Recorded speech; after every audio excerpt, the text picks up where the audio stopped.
Okay, welcome to 5.15, the lateral planar grind. So this is a hark back to traditional manufacture where we wanted to essentially reduce the plantar contour to better fit into some shoes. And they take the press device and then grind it.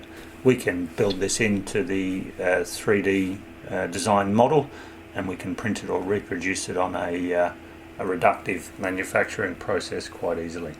So this just tells us how much thickness of that lateral thickness border. So if you've got, say, a 3mm thick device, you want to take 10% of that thickness off from the lateral curvature. 60%, 90%, or you actually want a beveled hole in that area, which will be similar to a very slimline device, probably extreme slimline device.